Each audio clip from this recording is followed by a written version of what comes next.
এক পরিত্যক্ত ফ্যাক্টরিতে পাওয়া যায় একটা পোড়া লাশ, যে খুনের সাক্ষী একটি মেয়েটিকে এক পুলিশ অফিসার একজন আর্টিস্টের কাছে নিয়ে যায় খুনির স্কেচ আঁকার জন্য।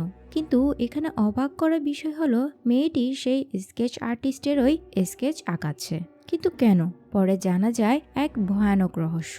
মেয়েটি নাকি শুধুমাত্র মানুষের হাত পা দেখতে পায়, কারো চেহারা সে দেখতে পায় না। কিন্তু এটা কি করে সম্ভব? একজন মানুষের পক্ষে কি এটাও সম্ভব হয়? এখানে কি আসলেই কোনো খুনি আছে, নাকি আছে প্রেতাত্মার কাহিনী? এমনই সাসপেন্স এবং টুইস্টে ভরা এক অসাধারণ মিস্ট্রি থ্রিলার মুভি আজ আপনাদের জন্য নিয়ে এসেছি। মুভির নাম আইডেন্টিটি, যেটা সম্প্রতি মালায়ালামে মুক্তি পেয়েছে। তো চলুন কথা না বাড়িয়ে শুরু করে দেই আজকের গল্পটি। মুভির শুরুতে আমরা হারান নামের 10 বছরের একটা বাচ্চাকে দেখতে পাই, যে কিনা তার মামা ডক্টর সুদর্শনের লাইব্রেরিতে রাখা বইয়ের রং, আকার, কাগজের কোয়ালিটির উপর ভিত্তি করে সবগুলো বই সুন্দর করে গুছিয়ে রাখছে। ছোট্ট একটা বাচ্চার এত কিছু খেয়াল করতে পারার বিষয়টা বেশ তাজ্জবের। ডক্টর সুদর্শন মানে হারানের মামার কাছ থেকে জানতে পারি হারানের মা স্মিতা মানে ডক্টর সুদর্শনের বোন পুলিশ ডিপার্টমেন্টের একজন সুপরিচিত স্কেচ আর্টিস্ট। স্মিতার বিয়ে তারই ডিপার্টমেন্টের পুলিশ অফিসার প্রতাপ শঙ্কর নামের এক লোকের সাথে হয়। কিন্তু প্রতাপ স্মিতার উপর শারীরিক নির্যাতন করায় কিছুদিন পর এসে তাদের ডিভোর্স হয়ে যায়। স্মিতা ততদিনে একটা মেয়ে দেবিকা এবং একটা ছেলে হারানের মা হয়ে যায়। কোর্ট হারানের কাস্টাডি তার বাবাকে দিয়ে দেয়। বড় মেয়ে দেবিকাকে স্মিতার কাছে দিয়ে দেয়। কিন্তু হারান তার বাবার কাছ থেকে এতটাই নির্যাতিত হতো যে একসময় হারান ওসিডি রোগে আক্রান্ত হয়ে পড়ে। মানে হারানের সব কাজ অনেক বেশি পারফেকশনের সাথে করতে চাইতো। স্মিতাও কিছুদিন পরে আরেকটা বিয়ে করে, সেখানেও স্মিতার একটা মেয়ে সন্তান হয়। হারানের বাবা একদিন অতিরিক্ত মদ্যপানের কারণে হার্ট অ্যাটাকে মারা যায়। তখন হারানকে সুদর্শন তার কাছে নিয়ে আসে, আর স্মিতার বর্তমান স্বামীও মারা যায় এবং স্মিতা অনেক বেশি অসুস্থ হয়ে পড়ে। এখন হারানরা 3 ভাই বোন, আর তাদেরকে লালন পালন করেছেন তাদের মামা ডক্টর সুদর্শন। এরপর দীর্ঘ অনেক বছর কেটে যায়। আমরা কোয়েম্বাটুর শহরের একটা দোকানে আমরা একটা মেয়েকে ট্রায়াল রুমে ঢুকে কাপড় ট্রায়াল দিতে দেখি। কিন্তু কিছু সময় পর মেয়েটা খেয়াল করে দেখে যে সেখানে একটা মোবাইল রাখা ছিল। মেয়েদের ড্রেস চেঞ্জিং এর ভিডিও রেকর্ড করার জন্য এই মোবাইলটি সাধারণত কিছু দুষ্কৃতী ব্যক্তি ব্যবহার করত। মোবাইলটা নিয়ে স্টাফদের এই কথা জানালে সেখানে একটা ছেলেকে দেখে তাদের সন্দেহ হলে ছেলেটার কাছে জিজ্ঞেস করতে যায়। কিন্তু ছেলেটা মোবাইলটা হাত থেকে নিয়ে সেখান থেকে পালিয়ে যায়। কিছু সময় পরে দেখা যায় সেই ছেলেটার কাছ থেকে ওই দোকানের সেই স্টাফটা এসে মোবাইলটা নিচ্ছে। অর্থাৎ এই সব কিছুর পেছনে এই লোকেরই হাত। এই লোকের নাম আমারের কাজ মূলত এভাবে লুকিয়ে লুকিয়ে মেয়েদের বাজে ভিডিও বানিয়ে ব্ল্যাকমেইলিং করে টাকা উসুল করে নেওয়া। আর এইসব মেয়েদের তথ্য বের করার জন্য সে নকুল নামের একজন হ্যাকারকে ব্যবহার করত। যদিও নকুল এখানে আমারের এসব কাজে সাহায্য করতে চাইতো না, কিন্তু আমার তাকে বারবার ব্ল্যাকমেইল করায় বাধ্য হয়ে করতে হয়। আমারের আস্তানা একটা পুরনো ফ্যাক্টরি। একদিন সে সেখানে গিয়ে দেখতে পায় সেখানে আগে থেকে কেউ একজন চলে এসেছে, আর অজ্ঞাত লোকটা আমাকে মেরে জীবন্ত আগুনে পুড়িয়ে দেয়। পরদিন পুলিশ জানতে পারে যে কেরালা এবং তামিলনাড়ুর বর্ডারে আমার নামের এক ব্যক্তির লাশ খুঁজে পাওয়া গিয়েছে। আর এই কেসটি এসেছে দীনেশ নামের একজন পুলিশ অফিসারের কাছে। দীনেশ লাশ থেকে পাওয়া সব এভিডেন্স রুমে জমা করে দেয়। এরপর আমরা দেখতে পাই ইন্সপেক্টর দীনেশের সাথে দেখা করতে এসেছে জ্যাকব নামের আরেকজন পুলিশ অফিসার। জ্যাকব আসলে পুলিশে আই উইটনেসদের প্রোটেকশন দেওয়ার কাজ করত। জ্যাকব দীনেশের কাছে আলিশা নামের একজন আই উইটনেসকে নিয়ে এসেছে, যে আসলে সেদিন আমারকে যে হত্যা করেছিল তাকে দেখতে পেয়েছে। আর সেদিনই আলিশার একটা অ্যাক্সিডেন্ট হয়, যেটা হয়তোবা সেই খুনই করার চেষ্টা করেছিল। তাই জ্যাকব এখানে দীনেশের কাছে এসেছে আলিশাকে সুরক্ষা দেওয়ার জন্য সাহায্য নিতে। তখন দীনেশ বিষয়টা বুঝতে পেরে জ্যাকবকে দীনেশের বিল্ডিংয়েই একটা ফ্ল্যাট ভাড়া নিয়ে দেয়, যেখানে সবাই জানবে আলিশা জ্যাকব ভাই বোন, আর বিষয়টা অনেক বেশি কনফিডেন্সিয়াল রাখা হবে। যেহেতু আলিশা একজন আই উইটনেস, তাই তাকে সুরক্ষা দেওয়া অনেক বেশি প্রয়োজন। তো পরদিন জ্যাকব আর আলিশা সেই বিল্ডিংয়ে শিফট হয়। আর তাদের পাশের ফ্ল্যাটে থাকতে আসে হারান তার 2 বোন এবং মামা ডক্টর সুদর্শনকে নিয়ে। লিফটে জ্যাকব এবং আলিশার সাথে তাদের পরিচয় হয়। পরদিন সুদর্শন আর হারান দুজনেই ইন্সপেক্টর দীনেশের ঘরে যায়, যেখানে তারা একটা ঘটনার অপরাধীর স্কেচ বানাচ্ছিল। কিন্তু হারান দেখা মাত্রই বুঝতে পারে যে আর্টিস্ট ঠিকমতো সেই ছবিটি আঁকতে পারছিল না। পরে সে নিজেই সেই অপরাধীর ছবি একদম পারফেক্টভাবে স্কেচ করে কেস সলভ করে দেয়। যেহেতু তার মাও একজন স্কেচ আর্টিস্ট ছিলেন, সেই সূত্রে হারানও অনেক ভালো একজন আর্টিস্ট হয়ে গিয়েছিল। তার এমন বুদ্ধিমত্তা এবং অসাধারণ স্কিল থেকে জ্যাকব সিদ্ধান্ত নেয় যে হারানের সাহায্য নিয়েই আলিশার কাছ থেকে সেই খুনির স্কেচ বানাবে। এই কথা সে দীনেশকে জানালে সেও খুশি মনে রাজি হয়ে যায়। তো এরপর জ্যাকব হারানকে এই ব্যাপারে জানায়, তবে কেসের কোনো ডিটেলস সে জানায় না। প্রথমে হারান রাজি হতে না চাইলেও পরে রাজি হয়ে যায়। তো পরদিন হারান আলিশাকে নিয়ে সে স্কেচ আঁকতে বসে। কিছুটা আঁকার পর হঠাৎ হারান আঁকা বন্ধ করে দেয় আর জ্যাকবকে সেই আঁকা স্কেচটি দেখায়, যেটা আসলে হারানের নিজের চেহারার স্কেচ ছিল। হারান বলে আলিশা অনেক ছোট ছোট ডিটেলস দিতে ভুল করছে, যার কারণে হয়তো এমন হয়েছে। এমনটা অনেক সময় হয়ে থাকে। এরকম আরো অনেক কেস আছে যেখানে নার্ভাসনেসের কারণে উইটনেস অন্য কারো স্কেচ বানিয়ে ফেলে। আর হারান যদি আসলেই খুনি হতো, তাহলে আলিশার এভাবে স্কেচ বানানোর কি দরকার ছিল? সে তো হারানকে দেখার সাথে সাথেই বলে দিতে পারত যে হারানই খুনি। এরপর হারান আর জ্যাকব সিদ্ধান্ত নেয় তারা ঘটনাস্থলে গিয়েই সে স্কেচ বানানোর চেষ্টা করবে। এটাতে হয়তো আলিশার কিছু মনে পড়তে সাহায্য হতে পারে। তো পরদিন তাদের প্ল্যান অনুযায়ী তারা 3 জনে ঘটনাস্থলের উদ্দেশ্যে রওনা দেয়। কিছু দূর যাওয়ার পর সেই পুরনো ফ্যাক্টরির নাম শুনে হারান একেবারে থ হয়ে যায়। এখানে আমরা জানতে পারি আসলেই হারানই সেদিন আমারকে জীবিত আগুন লাগিয়ে হত্যা করেছিল, আর সেই দৃশ্য সচক্ষে আলিশা দেখেছিল।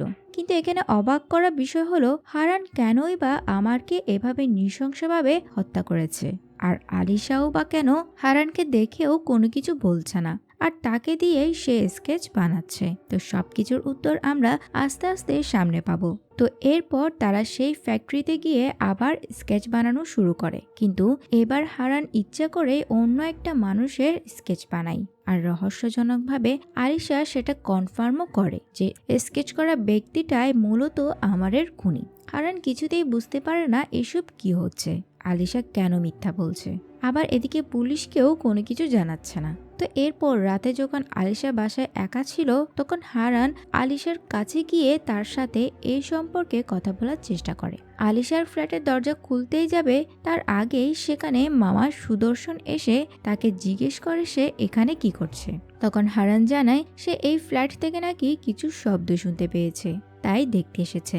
তখন তারা দুজন একসাথে ভিতরে গেলে দেখতে পায় আলিশা গুলি হাতে দাঁড়িয়ে আছে। আশ্চর্যজনকভাবে আলিশা এখানে তাদের দুজনের কাউকেই চিনতে পারছে না। জ্যাকবও ততক্ষণে সেখানে পৌঁছে যায়।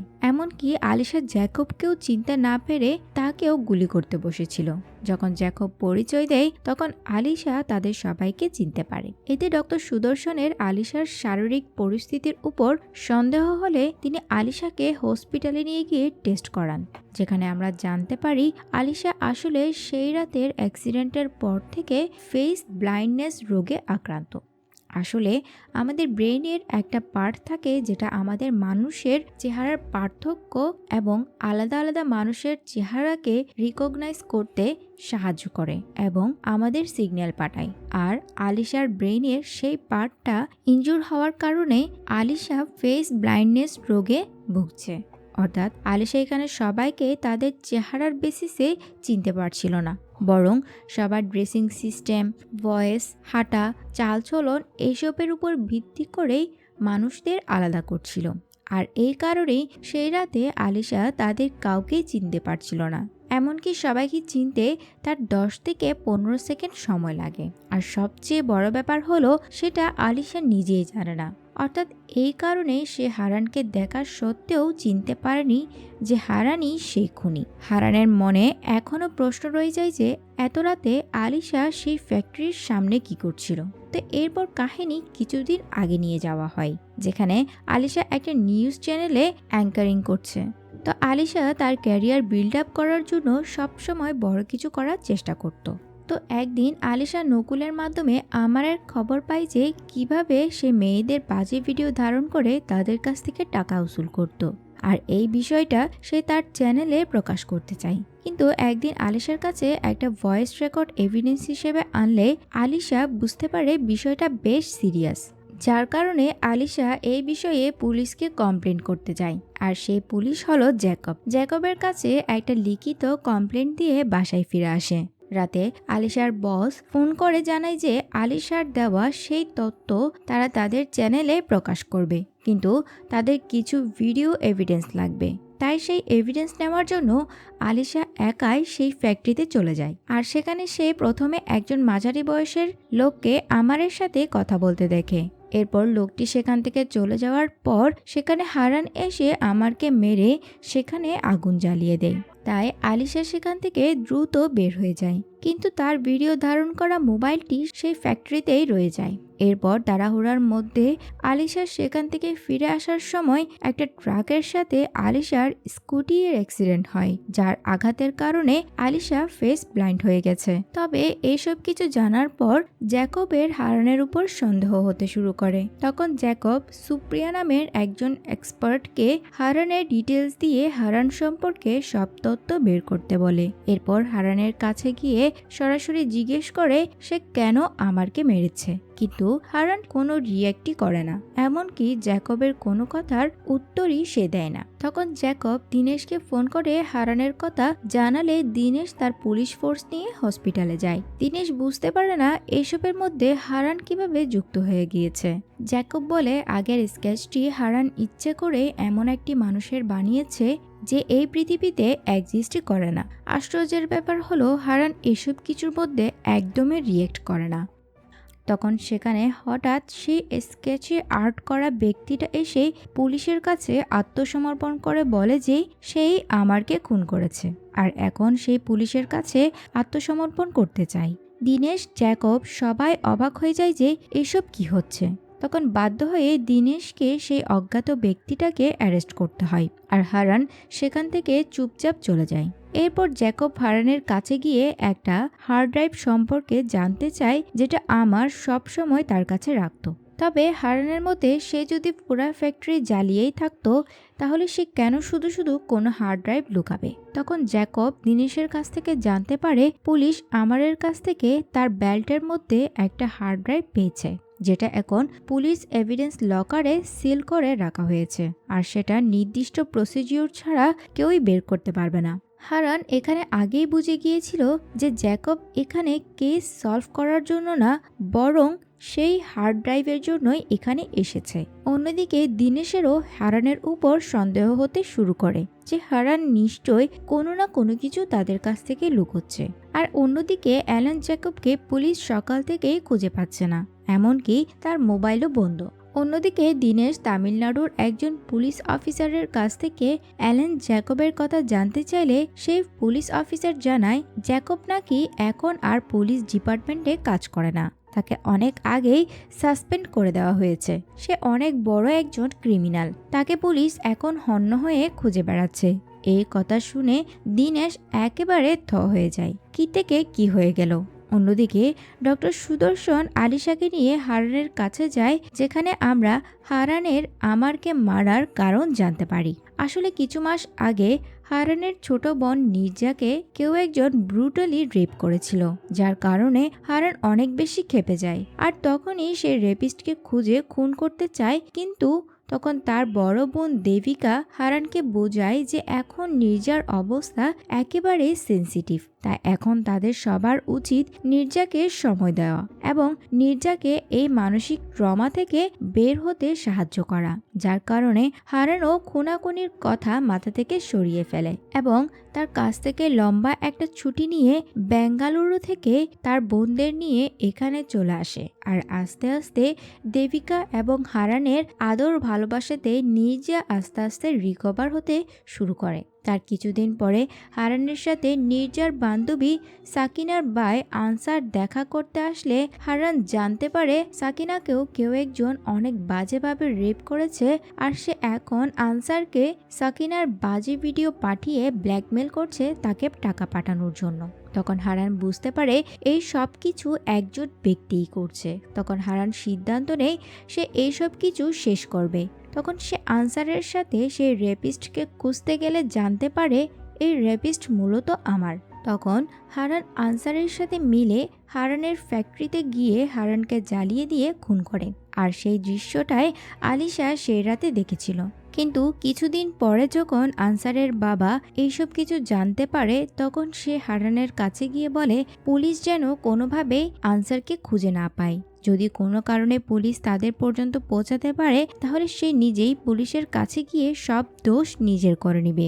অর্থাৎ সেদিন পুলিশের কাছে এসে সারেন্ডার করা ওই অজ্ঞাত ব্যক্তিটি হলো আনসারের বাবা। আর আনসারের বাবার কথাতেই সেদিন হারান ইচ্ছে করে আনসারের বাবার স্কেচ এঁকেছিল। কিন্তু পরে হারান বুঝতে পারে বিনা দোষে তার জেল কাটার কোনো মানে হয় না। তখন হারান একজন লয়ারকে আনসারের বাবার কেস লড়তে বলে আর কোর্টে বলতে বলে যে আলিশার মানসিক অবস্থা ভালো না, তাই এই স্টেটমেন্টের কোনো ভিত্তি নেই। তাই আনসারের বাবার বেল হয়ে যায়। তখন দিনেশ হারানকে ফোন করে জানায় যে আনসারের বাবার বেল হয়ে গেছে, আর এইসব কিছুর পেছনে অবশ্যই হারানেরই হাত আছে। তখন হারান দিনেশকে সারেন্ডার করবে বলে ওয়াদাবদ্ধ হয়, কিন্তু তার আগে সে আমারের সেই হার্ড ড্রাইভ সম্পর্কে জানতে চায়। কিন্তু হার্ড ড্রাইভটা পুলিশ এভিডেন্স লকারে থাকায় সেটা বের করা সহজ না, আর সেই হার্ড ড্রাইভটা এনক্রিপ্টেড ছিল, তাই এটাকে ডিকোড করা খুব একটা সহজ হবে না। হারান দিনেশকে হার্ড ড্রাইভটা কোনোভাবে নিয়ে একটা জায়গায় আসতে বলে। দিনেশ এই ব্যাপারে রাজি হতে না চাইলেও পরে রাজি হয় যে সেখানে হয়তো জেকবের এমন কিছু ইনফরমেশন লুকিয়ে আছে যেটা হয়তো সে লুকাতে এসেছিল। তো হার্ড ড্রাইভটি ডিকোড করার জন্য আলিশা হারানকে নকুলের কথা বলে, যাকে দিয়ে আমার সব কাজ করাতো। হারান নকুলের সাথে কথা বলে জানতে পারে যে সে হার্ড ড্রাইভে নকলই এনক্রিপশন লাগিয়েছিল, তাই তার সেটি ডিকোড করতে বেশিক্ষণ সময় লাগবে না। তো এরপর হারান আলিশাকে নিয়ে রওনা দেয়, নকুলকেও দিনেশের কাছে পৌঁছাতে বলে। কিন্তু রাস্তায় জ্যাকব হারান আর আলিশার উপর হামলা করলে হারান আলিশাকে সেভ করার জন্য তাকে একটা বন্ধ ফ্যাক্টরিতে নামিয়ে দিয়ে বলে সে যদি 20 মিনিটের মধ্যে তার কাছে না আসে তাহলে সে যেন নিজেই দিনেশের কাছে চলে যায়। আর হারান নিজে চলে যায় জ্যাকবকে আটকাতে। এক পর্যায়ে হারান জ্যাকবের গাড়ি অ্যাক্সিডেন্ট করিয়ে দিলে জ্যাকব গুরুতর আহত হয়ে পড়ে। তখন হারান গাড়ি থেকে নেমে জ্যাকবের কাছে গেলে হারানকে জ্যাকব গুলি করে দেয় আর তার জ্যাকেট পরে আলিশার কাছে গিয়ে পৌঁছায়। আলিশা তার অসুস্থতার কারণে জ্যাকবকে চিনতে পারে না, বরং তার জ্যাকেট দেখে মনে করে এটা হারান। তখন সে জ্যাকবকেই হারান মনে করে দিনেশের কাছে নিয়ে যায়, কিন্তু সেখানে জ্যাকব দিনেশকে গুলি করে হত্যা করে আর সে হার্ড ড্রাইভ সেখান থেকে নিয়ে চলে যায়। আলিশা বুঝতেই পারে না যে এটা হারান নয়, জ্যাকব। আর আলিশা হারানকে খুনি মনে করতে শুরু করে। তখন সে ডক্টর সুদর্শনকে ডেকে এইসব কিছু বললে ডক্টর সুদর্শন সেখানে নকুলকে নিয়ে আসে। নকুল তখন আলিশাকে বুঝিয়ে বলে যে আসলে সেদিন রাতে তার সাথে হারান নয়, জ্যাকব এসেছিল, কারণ সেদিন রাতে নকুল তাদের আগেই লোকেশনে পৌঁছে গিয়েছিল, কিন্তু সে আলিশার সাথে পুলিশের কাছে যাওয়ার জন্য অন্য জায়গায় দাঁড়িয়ে তাদের জন্য অপেক্ষা করছিল। আর সে নিজের চোখে জ্যাকবকে দিনেশকে হত্যা করতে দেখে ফেলে। আলিশা এসব কিছু জেনে বুঝতে পারে যে সে কত বড় ভুল করেছে। এরপর সেখানে হারান এসে আলিশা এবং বাকিদের জ্যাকবের সম্পর্কে সবকিছু খুলে বলে। জ্যাকব আসলে পুলিশ ডিপার্টমেন্টের আই উইটনেসের প্রোটেকশন দেওয়ার কাজ করত, মানে বড় বড় কেসের আই উইটনেস যারা থাকে তাদের আসল আইডেন্টিটি লুকিয়ে সম্পূর্ণ নতুন একটা আইডেন্টিটি দিয়ে তাদের সকল ধরনের বিপদ থেকে রক্ষা করত। কিন্তু এই বিষয়টাকে জ্যাকব একসময় টাকা কামানোর পন্থা হিসেবে ব্যবহার করতে শুরু করে। সে আস্তে আস্তে বড় বড় খুনিদের কাছে তাদের উইটনেসের আইডেন্টিটি বিক্রি করতে শুরু করে, মানে যারা সাক্ষী দিত তাদের আসল পরিচয় টাকার বিনিময়ে অপরাধীর কাছে দিয়ে দিত। এরপর তারা গিয়ে সেই উইটনেসকে খুন বা গুম করে ফেলতো। এভাবে সে টাকা কামানো শুরু করে। আর তার এসব কাজে সাহায্য করত সুপ্রিয়া নামের মেয়েটি। কিন্তু একদিন বেঙ্গালুরুর চিনাপ্পা নামের অনেক বড় স্মাগলারের বিষয়ে একটা নিউজ করে জার্নালিস্ট কে দেবরাজান নামের এক ব্যক্তি। আর এই কারণে চিনাপ্পার লোক দেবরাজানের বাড়িতে গিয়েই তাকে হত্যা করে। আর সেই দৃশ্য দেখে ফেলে দেবরাজানের স্ত্রী চিত্রামাল। কিন্তু চিত্রামালের ব্যাপারে চিনাপ্পা জানতো না। আর জ্যাকব মোটা অঙ্কের টাকার বিনিময়ে একমাত্র আইউটনেস চিত্রামালের আইডেন্টিটি চিনাপ্পার কাছে বিক্রি করে দেয়। কিন্তু এবার চিনাপ্পা কিছু করার আগেই পুলিশের কাছে জ্যাকব ধরা পড়ে যায়, যার কারণে জ্যাকবের উপর চিনাপ্পা প্রেসার দিতে থাকে যদি চিত্রামাল সাক্ষী দিয়ে দেয় চিনাপ্পা আর বাঁচতে পারবে না। এই জন্য জ্যাকব প্ল্যান করে সে কোনোভাবে চিত্রামালকে খুন করবে। কিন্তু চিত্রামালকে পুলিশ হাই সিকিউরিটি দিয়ে রেখেছে। কিন্তু জ্যাকব খবর পেয়ে যায় যে চিত্রামালকে কোচিতে একটা সিক্রেট হাউসে রাখা হয়েছে। আর জ্যাকব খুব ভালো করে জানতো যে সিবিআই এর রুলস অনুযায়ী উইটনেসকে কোচি থেকে বেঙ্গালুরুতে শুধুমাত্র ন্যাশনাল এয়ারলাইন্স এর মাধ্যমে নিয়ে যাওয়া হবে। আর ওই রুটে শুধুমাত্র একটাই ন্যাশনাল এয়ারলাইন্স ফ্লাইট আছে, যেটা কয়েকদিনের মধ্যেই সেখান থেকে টেক অফ করবে। আর এর আগে যদি চিত্রামালকে মেরে ফেলা হয় তাহলে জ্যাকব নিজে ফেঁসে যাবে। যার কারণে এই কাজটা জ্যাকব সম্পূর্ণ একটা আননোন মানুষকে দিয়ে করানোর চেষ্টা করে। আর এমন দুজন মানুষকে টার্গেট করে যাদের কাছে এয়ারলাইন্সের অ্যাক্সেস আছে। তার মধ্যে একজন হলো নির্জার বান্ধবী সাকিনার ভাই আনসার, যে বেঙ্গালুরুতে এয়ারলাইন্সের গ্র্যান্ড স্টাফ। আর একজন হলো সুদেবান নামের এক ব্যক্তি, যে বেঙ্গালুরু এয়ারলাইন্সের ট্রাফিক ফ্লাইট কন্ট্রোলার। এরপর জ্যাকব আমারকে হায়ার করে সাকিনা আর সুদেবানের মেয়ে নিবেদিতাকে ব্রুটালি রেপ করিয়ে সেগুলো ভিডিও ধারণ করে তাদেরকে ব্ল্যাকমেল করিয়ে চিত্রামালকে খুন করার প্ল্যান করে। কিন্তু আমার এত কিছু জানে না বিদায় সে কি করে সাকিনার ভিডিও নিজের কাছে রেখে দিয়ে আনসারকে ফোন করে অতিরিক্ত টাকার জন্য ব্ল্যাকমেল করা শুরু করে, যার কারণে আনসার গিয়ে হারানের কাছে সাহায্য চায়। এরপর হারান আর আনসার মিলে আমারকে জ্বালিয়ে মেরে ফেলে। তো এই কারণে জ্যাকব সেই হার্ড ড্রাইভের জন্য পাগল হয়ে যায়, যে কারণ সেখানে ওই ভিডিওগুলো আছে। তবে এখানে সুদেবানের কাজ সম্পর্কে হারানরা কেউ জানতো না, যার কারণে তারা সবাই মনে করে সাধারণ কেউ ফ্লাইটে ঢুকে চিত্রামালকে খুন করবে। আর এখানে আমার নির্জাকে দেখে লোভে পড়ে নির্জাকে তুলে নিয়ে গিয়ে রেপ করেছিল। নির্জাকে তুলে নিয়ে যাওয়ার কথা এখানে জ্যাকব আমারকে বলেনি। অন্যদিকে সুপ্রিয়া জ্যাকবকে ফোন দিয়ে জানায় যে সে যে হারানকে সাধারণ মানুষ মনে করছে সে কোনো সাধারণ মানুষ নয়। বন্ধুরা, এতক্ষণ পর্যন্ত হারানের কি কাজ, তার প্রফেশন কি, তার সম্পর্কে আমাদের কিছুই বলা হয়নি। শুধুমাত্র একজন স্কেচ আর্টিস্ট হিসেবে আমাদেরকে পরিচয় করানো হয়েছে। কিন্তু সুপ্রিয়ার কাছ থেকে জানা যায় হারান আসলে কোনো সাধারণ মানুষ নয়। হারান হলো একজন স্কাই মার্শাল, যেটা একটা কম্প্যাক্ট সিকিউরিটি পোস্ট। 1999 সালে ইন্ডিয়ার প্ল্যান হাইজ্যাকের কারণে সরকার একটা স্পেশাল ফোর্স তৈরি করে, যেটা বিমানকে বিভিন্ন জঙ্গিদের হাত থেকে রক্ষা করবে। আর হারান এদেরই একজন। এছাড়াও হারান একজন প্রাক্তন এনএসজি কমান্ডো। আর জ্যাকব হারানের খুব একটা ডিটেলস পায়নি, কারণ স্কাই মার্শালদের আইডেন্টিটি হাইড করে রাখা হয়। এদের কাজ মূলত সাধারণ মানুষ হয়ে বিভিন্ন ফ্লাইটে উঠে পড়ে, যেখানে তারা সবার অজান্তেই সাধারণ মানুষদেরকে নিরাপত্তা দিয়ে থাকে। আর এদের দেশের যে কোনো এয়ারপোর্ট আর যে কোনো ফ্লাইটে ঢোকার অ্যাক্সেস আছে। তাদের যেখানে মন চায় সেখানে ঢুকতে পারবে। আর হারানেরও সে অ্যাক্সেস আছে। জ্যাকব এইসব কিছু শুনে বুঝতে পারে সে এবার অনেক বড় ভুল মানুষের সাথে পাঙ্গা নিয়ে ফেলেছে। অন্যদিকে হারান তার ঊর্ধ্বতন কর্মকর্তার সাথে কথা বলে সেই ফ্লাইটে উঠে পড়ে, যেটাতে করে চিত্রামালকে বেঙ্গালুরুতে নিয়ে যাওয়া হচ্ছে। তার সাথে একটা হিয়ারিং ডিভাইস ছিল, যেটার সাথে নকুল এবং আলিশাও কানেক্টেড ছিল। এরপর বিমানে কিছু সময় পর চিত্রামাল সহ বাকি প্যাসেঞ্জাররা উঠে পড়ে। এরপর নকুল হ্যাক করে বিমানের সকল যাত্রীর লিস্ট বের করে নেয়। আর আলিশাকে সেদিন সেই ফ্যাক্টরিতে দেখা ওই লোকটাকে খুঁজে বের করতে বলে।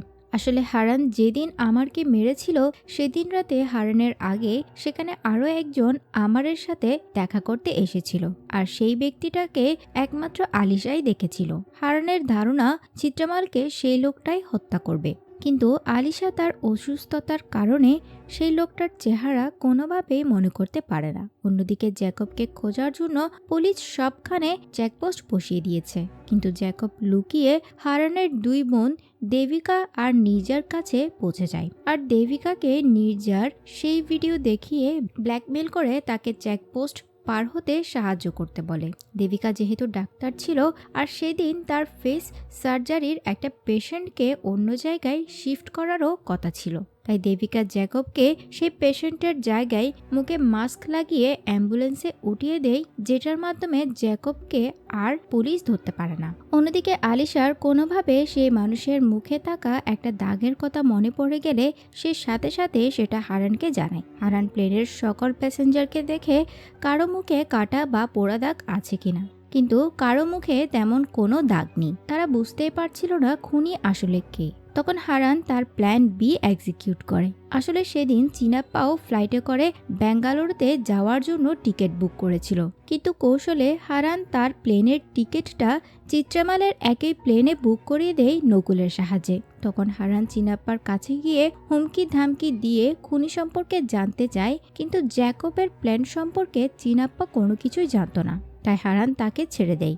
অন্যদিকে হারানের সিনিয়র তাকে ফোনে একটা শকিং নিউজ দেয়। সেখানে চিত্রামালের ফ্লাইট যে আইডি থেকে বুকিং করা হয়েছিল সেই একই আইডি দিয়ে আরও 6 জনের ফ্লাইট বুক করা হয়েছে, যেগুলো আসলে ছিল চিত্রামালের মতনই ফেক আইডেন্টিটি এর। মানে এরাও কোনো না কোনো হাই প্রোফাইল কেসের সাক্ষী, আর এদের সবার অ্যাকচুয়াল আইডেন্টিটি জ্যাকব ধরা পড়ার আগে বিক্রি করেছিল। আর এরা সবাই একসাথেই বেঙ্গালুরুতে তাদের সাক্ষী দিতে যাচ্ছিল। তার মানে এখানে শুধু চিত্রামালের জীবন ঝুঁকিতে না, বরং তার সাথে বাকি 6 জনেরও জীবন ঝুঁকিতে। হারান বুঝতে পারে জ্যাকব এদেরকে ফ্লাইটের মধ্যে না, বরং ফ্লাইটের বাইরে মারবে। তখন হারান নিবেদিতার ফ্যামিলি সম্পর্কে ডিটেলস বের করতে বলে। তখন নকুল ডিটেলস বের করতে গিয়ে দেখে নিবেদিতার বাবা একজন এয়ার ট্রাফিক কন্ট্রোলার। আর আলিশাও আইডেন্টিফাই করে যে সেদিন রাতে আমারের সাথে সে সুদেবানকে মানে নিবেদিতার বাবাকেই দেখেছিল। হারান জ্যাকবের প্ল্যান বুঝে ফেলে। সে এখানে কাউকে মারবে না, বরং সে পুরো বিমানটাকেই ক্র্যাশ করে দিবে। আর এটা করবে সে ভুল ডিরেকশনের মধ্য দিয়ে। মানে এখানে সুদেবানের কাজ হলো পাইলটদের বিমান টেক অফের জন্য গাইড করা, তাই জ্যাকব তাকে নির্দেশ দেয় যে পাইলটকে ভুল গাইড করিয়ে টেক অফ করার সময় আরেকটা প্লেনের সাথে ক্র্যাশ করিয়ে দেওয়া। সুদেবান সেই কাজটা করতেই যাবে, কিন্তু তার আগেই রিডার থেকে হারানদের বিমানটি হারিয়ে যায়, যার কারণে সে কিছুই করতে পারে না। আর ততক্ষণে হারানের সিনিয়র অফিসাররা এসে সুদেবানকে আটক করে ফেলে আর বিমান ক্র্যাশ হওয়া থেকে বেঁচে যায়। আর এইসব কিছু বিমানে হারান পাইলটের কাছে গিয়েই করেছে। হারান কোনো রকম অনেক বড় একটা অ্যাক্সিডেন্ট হওয়া থেকে সবাইকে রক্ষা করে নেয়, কিন্তু তারা জ্যাকবকে ধরতে পারেনি। পুলিশ হারানের বোনদের সেফ জোনে নিয়ে নেয়। আর যখন জ্যাকব হসপিটালে ছিল তখন কৌশলে দেবিকা তার কাছ থেকে সেই হার্ড ড্রাইভটিও নিয়ে নেয়। তো এই ঘটনার কয়েক সপ্তাহ পর জ্যাকব তার নিজের পরিচয় পাল্টে অর্জুন প্রসাদ নাম রাখে। আর সেখানে একটি প্লেনে উঠে কোথাও যাওয়ার সময় জানতে পারে সেখানে তার নিরাপত্তার জন্য নাকি স্কাই মার্শাল রাখা হয়েছে। জ্যাকব কিছু বুঝে উঠতে পারার আগেই তার সামনে হারান চলে আসে। তাদের মধ্যে একটা সুন্দর ফাইট হয়, কিন্তু শেষে ঠিকই হারানের গুলিতে জ্যাকব মারা যায়। আর শেষে দেখা যায় আলিশাও চিকিৎসার মাধ্যমে আস্তে আস্তে সুস্থ হয়ে উঠছে। আর মুভিটি এখানে শেষ হয়। এই মুভির স্ক্রিন প্লে অনেকটা কনফিউজিং ছিল। আমি মুভিটি আপনাদের কাছে অনেক ডিটেলসভাবে এক্সপ্লেন করার চেষ্টা করেছি, যাতে করে আপনাদের গল্পটি বুঝতে সুবিধা হয়। মুভিটির কাহিনী বেশ ভালোই ছিল, তবে এর স্ক্রিন প্লেগুলো যদি আরেকটু সাজানো গোছানোভাবে করা যেত তাহলে এটি 2025 সালের বেস্ট একটা মুভি হতো। এটা সম্পূর্ণই আমার ব্যক্তিগত মতামত। আপনাদের কেমন লেগেছে কমেন্ট করে অবশ্যই জানাবেন। আর যদি ভালো লেগে থাকে তাহলে অবশ্যই সাবস্ক্রাইব করবেন। আপনাদের ছোট্ট ছোট্ট এই ভালোবাসাগুলো আমাদের মতো ছোট ছোট ক্রিয়েটরদের অনুপ্রেরণা যোগায়। তো ভিউয়ার্স, আজকের মতো এখানেই বিদায় নিচ্ছি। আল্লাহ হাফেজ।